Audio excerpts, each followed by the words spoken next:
ये सिर्फ चंद पाकिस्तानियों की बेदखली की खबर नहीं, बल्कि खलीज के बदलते हुए सिक्योरिटी नक्शे, ईरान अमरीका कशीदगी, इसराइल के बढ़ते असर व रसूख और जंग के खौफ के दरमियान फंसे हुए लाखों ओवरसीज पाकिस्तानियों की बेचैनी की कहानी बनती जा रही। सवाल अब सिर्फ ये नहीं कि दुबई और अबू धाबी से कितने लोग वापस भेजे गए, असल सवाल ये कि आखिर खलीजी रियासतों के रवैये अचानक इतने सख्त क्यों महसूस होने लगे। क्या ये वाकई सिर्फ वीज़ा कवानीन की कार्रवाइयाँ हैं या फिर मशरक़ वस्ता में फैलती जंगी फ़ज़ा ने हर गैर मुल्की कम्युनिटी को शक और निगरानी के एक नए दायरे में दाखिल कर दिया।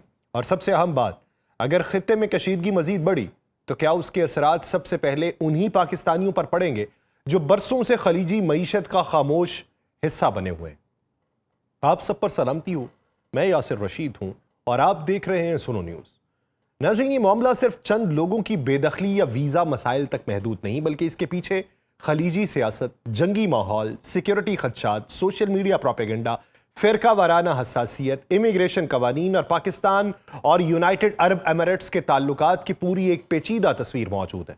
और अगर इस पूरे मामले को सिर्फ एक लाइन में सब झूठ है या सब सच है कहकर ख़त्म कर दिया जाएगा तो असल हकीकत अधूरी रह जाएगी। असल सवाल ये है कि आखिर वो कौन सी सूरत हाल थी जिसने अचानक ये तासुर पैदा किया कि यूएई पाकिस्तानियों, खास तौर पे बाज़ शिया पाकिस्तानियों के खिलाफ क्रैकडाउन कर रहा है, और फिर पाकिस्तानी हुकूमत को इसकी बाज़ाब्ता वजाहत जारी करने की ज़रूरत क्यों पेश आई। इस पूरे मामले को समझने के लिए सबसे पहले खलीजी खत्ते की मौजूदा सूरत हाल देखना ज़रूरी है। गुज़श्ता कई हफ्तों से मशरक़ वस्ता मुसलसल जंगी दबाव में है। ईरान और यूनाइटेड अरब एमिरेट्स के दरमियान कशीदगी, आबनाए हरमुज़ का बहरान, यूएई पे ड्रोन हमले और खलीजी रियासतों की बढ़ती हुई सिक्योरिटी अलर्ट ने पूरे खित्ते का माहौल बदला। ऐसे हालात में खलीजी ममालिक ने अपने दाखिली सिक्योरिटी निज़ाम को सख्त किया, निगरानी बढ़ाई और इमिग्रेशन कवानीन पर सख्ती शुरू कर दी। उसी माहौल में सोशल मीडिया पर खबरें गर्दिश करने लगी कि यूएई में पाकिस्तानियों को बड़ी तादाद में गिरफ्तार या डिपोर्ट किया जा रहा है। कुछ वीडियोस, एयरपोर्ट्स की तस्वीर, मुख्तलिफ दावे तेजी से वायरल हुए। फिर बैनुल-अक़वामी मीडिया में भी इस मौजू ने जगह बना ली। खास तौर पर एक रिपोर्ट में दावा किया गया कि दर्जनों पाकिस्तानी शिया कारकुनान को अचानक हिरासत में लेकर मुल्क बदर कर दिया गया। ये रिपोर्ट सामने आने के बाद मामला महज इमिग्रेशन का नहीं रहा, बल्कि फौरन उसे जोग्राफियाई सियासत और फिरका वाराना जाविये से देखा जाने लगा। सवाल उठा कि क्या खलीजी ममालिक ईरान से जुड़ी हसासियत के बायस अब शिया कम्युनिटी पे ज्यादा सख्ती कर रहे हैं? क्या यूएई में पाकिस्तानी शिया वर्कर्स शक की निगाह से देखे जा रहे हैं, या फिर ये सब बहस कानूनी केसेस हैं जिन्हें सियासी रंग दिया जा रहा है?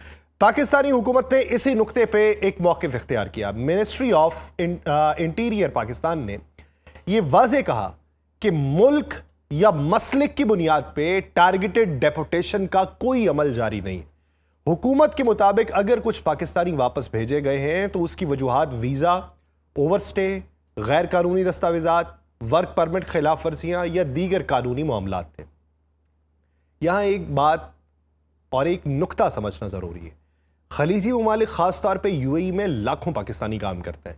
हर साल हज़ारों अफराद के वीज़ा ख़त्म होते हैं। कुछ गैर कानूनी तौर पे क़याम करते हैं, कुछ मुलाजमत के मुआहदे तोड़ते हैं, जबकि बाज़ लोग विज़िट वीज़ा पे जाके गैर कानूनी काम शुरू कर देते हैं। ऐसे केसेस में डेपोटेशन मामूल की कार्रवाई होती है, मगर इस बार फ़र्क ये था कि खित्ते में जंगी माहौल मौजूद था, यूएई पर हमलों की खबरें आ रही थीं, ईरान के साथ कशीदगी बढ़ रही थी, सोशल मीडिया पर फिरका वाराना बहस पहले ही गर्म थी।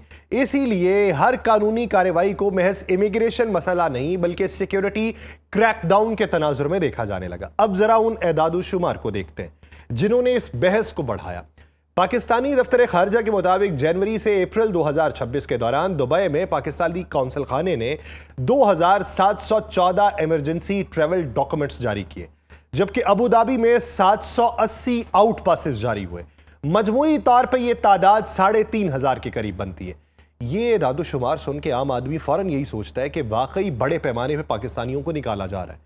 मगर यहाँ असल सवाल ये है कि उन दस्तावेजात की नौइयत क्या होती है। इमरजेंसी ट्रैवल डॉक्यूमेंट्स या आउट पास अमूमन उन अफराद को जारी किए जाते हैं जिनके पासपोर्ट ख़त्म हो जाएं, कानूनी हैसियत मुतासिर हो जाए या वो किसी वजह से सफरी दस्तावेजात के बगैर वापस भेजे जा रहे हो। ये ज़रूरी नहीं कि हर ऐसा शख्स सियासी या फ़िरका वाराना बुनियाद पर निकाला गया हो।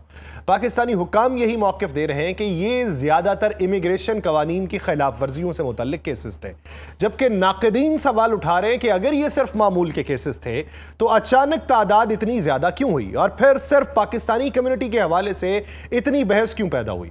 तो यहाँ यूएई की अपनी दाखिली सूरत हाल को भी समझना ज़रूरी है। खलीजी ममालिक में इस वक्त सबसे बड़ा खौफ दाखिली अदम इस्तेहकाम है। वो नहीं चाहते कि ईरान और अमेरिका की कशीदगी उनके अपने शहरों तक मुंतकिल हो, और हमने ये देखा कि खत्ते के दीगर ममालिक के जो लोग वहाँ पर मौजूद थे, ईरानियों के ड्रोन वहाँ पर पहुँचने पर वो खुशी का इजहार वीडियोज़ के अंदर भी कर रहे थे, तो उसके बाद भी क्रैकडाउन शुरू हुआ था।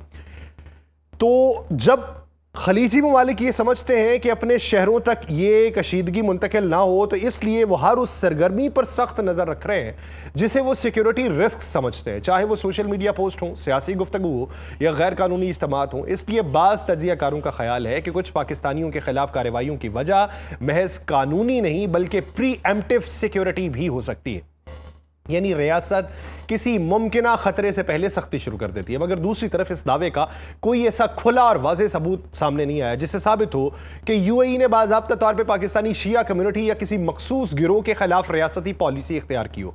तो यहाँ एक और हसास पहलू भी मौजूद है। पाकिस्तान और यूएई के ताल्लुकात सिर्फ सिफारती नहीं, मुआशी बुनियादों पर भी इंतहाई आम है। लाखों पाकिस्तानी वहाँ रोजगार से वाबस्ता हैं, अरबों डॉलर की तरसीलात पाकिस्तान आती हैं, दोनों ममालिक दिफाई और मुआशी ताउन रखते हैं। इसीलिए पाकिस्तानी हुकूमत इस मामले को बहुत एहतियात से हैंडल कर रही है ताकि कोई ऐसा तासुर पैदा ना हो जिससे ताल्लुकात मुतासिर हों या वहाँ मुकीम पाकिस्तानियों के लिए मजीद मुश्किलात पैदा हों।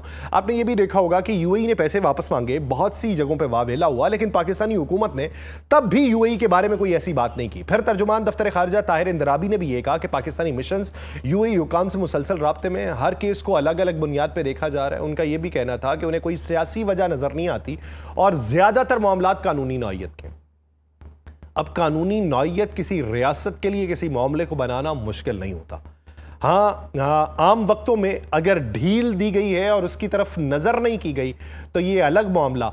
जब नज़र डाल ली जाए तो कानूनी नौइयत, कानूनी वजूहात बनाना बहुत आसान हो जाता है। मगर दूसरी तरफ हम देखें इंसानी हुकूक के हल्के और बाज़ लोग ये सवाल उठा रहे हैं कि अगर वाकई कुछ लोगों को सिर्फ शुबे या सिक्योरिटी खदशात की बुनियाद पर वापस भेजा गया तो फिर उन केसेस की शफाफ तहकीकात होनी चाहिए, क्योंकि जंगी माहौल में अक्सर रियासतें इजाफी एहतियात के नाम पर ऐसे इकदाम भी करती हैं जो बाद में मुतनाज़ बन जाते हैं। असल हकीकत शायद इन्हीं दोनों बयानियों के दरमियान कहीं मौजूद है। एक तरफ यकीनन बहुत से केसेस इमिग्रेशन और कानूनी खिलाफ वर्जियों से मुतल्लिक होंगे क्योंकि खलीजी ममालिक इस मामले में पहले भी सख्त रहे, मगर दूसरी तरफ यह भी हकीकत है कि मौजूदा जंगी माहौल ने हर गैर मुल्की कम्युनिटी को ज़्यादा हसास बना दिया, खासतौर पर उन अफराद को जिन्हें किसी भी शक्ल में सियासी या फिरका वाराना जाविये से देखा जा सकता हो।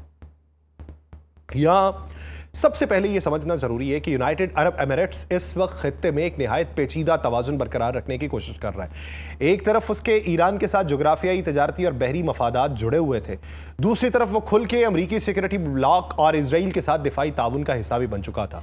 यह तब्दीली अचानक नहीं आई। गुज़श्ता चंद बरसों में यूएई ने अपनी सिक्योरिटी पॉलिसी मुकम्मल तौर पर तब्दील की। खासतौर पर अब्राहम अकॉर्ड के बाद इसराइल और यूएई के ताल्लुकात महज सिफारती सतह तक महदूद नहीं रहे, बल्कि उनमें इंटेलिजेंस, साइबर सिक्योरिटी, फजाई दिफा, ड्रोन निगरानी, बहरी ताउन जैसे पहलू भी शामिल होते चले गए। यही वो नुकता है जिस पर ईरान को सबसे ज्यादा एतराज रहा। तेहरान मुसलसल ये मौक़िफ़ देता आया कि इसराइल खलीज में अपनी मौजूदगी बढ़ा रहा है और बाज़ अरब रियासतें उसे इस खित्ते में सिक्योरिटी पार्टनर के तौर पर जगह दे रही हैं। ईरान के नज़दीक ये सिर्फ ताल्लुकात की बहाली नहीं बल्कि उसके गिर्द एक नया स्ट्रेटेजिक दायरा कायम करने की कोशिश है। इसीलिए जब यूएई पे ड्रोन हमले हुए, फुजेरा के करीब तवानाई तनसीबात निशाना बनी, आबना हरमुज़ में कशीदगी बढ़ी, तो बाज़ हल्कों ने फ़ौरन सवाल उठाया कि क्या ईरान उन ममालिक को भी पैगाम दे रहा है जिन्हें वो इसराइल या अमरीका के करीब समझता है। तो यहाँ पर फुजेरा की अहमियत भी बहुत ज़्यादा बढ़ती है। फुजेरा खलीज ओमान के किनारे वाक़ वो स्ट्रेटेजिक बंदरगाह है जो आबना हरमुज़ के दबाव को कम करने के लिए यूएई के लिए इंतहाई अहम समझी जाती है। यही वजह है कि बरसों से खलीजी ममालिक कोशिश करते रहे कि अगर कभी हरमुज़ बंद हो जाए तो तेल और तजारती सरगर्मियों के लिए मुतबादिल रास्ते मौजूद हों। दिलचस्प बात यह है कि पाकिस्तान भी इस पूरे बहरान में फजेरा की सहूलियात से मुख्तलिफ सतहों पर फ़ायदा उठाता रहा है। तवानाई सप्लाई, बहरी लॉजिस्टिक्स, तजारती रूट्स, खलीजी नकलो हरकत में फजेरा एक अहम हब की हैसियत रखती है। आबना हरमुज़ में कशीदगी बढ़ने के बाद पाकिस्तान के बाद तजारती और तवानाई हल्कों ने भी फजेरा के मुतबादिल रास्तों और वहाँ मौजूद सहूलियात को अहम समझा, क्योंकि अगर हरमुज़ मुकम्मल बंद होता तो पाकिस्तान समेत पूरे खत्ते की सप्लाई चेन मुतासिर होती। तो यहाँ एक और हसास सवाल है कि क्या यूएई की सिक्योरिटी पॉलिसी में इसराइल के साथ बढ़ता ताउन दाखिली निगरानी और गैर मुल्की कम्युनिटीज़ के हवाले से भी असर डाल रहा है? इस सवाल का सीधा जवाब देना आसान नहीं है। हकीकत यह है कि इसराइल दुनिया की जदीद तरीन निगरानी, साइबर सिक्योरिटी और इंटेलिजेंस टेक्नोलॉजी रखने वाले ममालिक में शुमार होता है। अब्राहम अकॉर्ड के बाद यूएई ने उन शोबों में इसराइली कंपनीज और दिफाई निज़ामों के साथ ताउन बढ़ाया। यही वजह है कि बाज़ नाकदीन का ख्याल है कि खलीजी रियासतों की सिक्योरिटी अप्रोच पहले के मुकाबले में कहीं ज़्यादा सख्त, डिजिटल और प्रीएम्प्टिव हो चुकी है। दूसरी तरफ यूएई का अपना मौक़िफ़ यह है कि वो सिर्फ अपनी दाखिली सलामती, तजारती मराकज़ और तवानाई इंफ्रास्ट्रक्चर को महफूज बनाना चाहता है, ख़ासतौर पर ऐसे वक्त में जब खित्ते में ड्रोन हमले, साइबर वारफेयर और प्रॉक्सी कशीदगी बढ़ रही हो। तो यही वो मकाम है जहां पाकिस्तानियों की मुबैना बेदखली की बहस मजीद हसास हो जाती है। कुछ लोग कहते हैं ये सिर्फ कानूनी केसेस है, कुछ हल्के समझते हैं कि जंगी माहौल, ईरान से जुड़ी हसासियत और खलीजी सिक्योरिटी पॉलिसी ने बाज़ कम्युनिटीज़ पर दबाव बढ़ाया। अगर यूएई वाकई सिर्फ कानूनी खिलाफ वर्जियों के खिलाफ कार्रवाई कर रहा था तो फिर हुकूमत पाकिस्तान की वजाहत दुरुस्त हो सकती है।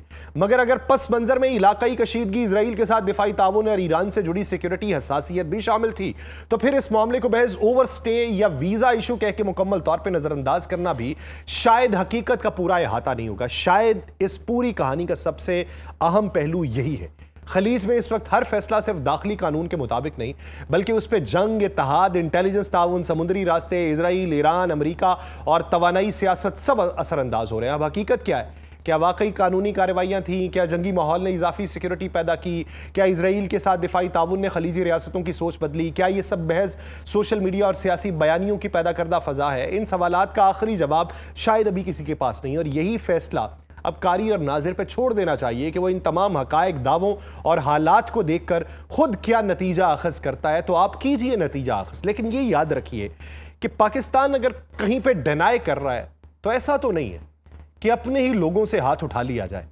या अपने लोगों से हाथ उठा के आप बैरूनी सतह पर ताल्लुकात कायम करने के ख़्वाहां बनते रहें।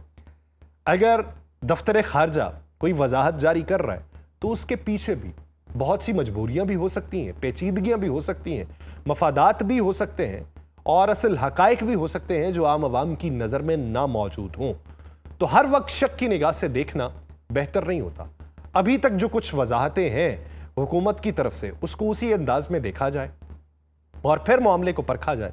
रफ्ता रफ्ता मालूम पड़ेगा कि आखिर इन दिनों में हुआ क्या और आखिर मुस्तकबिल में होगा क्या। मुझे दीजिए इजाज़त, अल्लाह ने के बाद।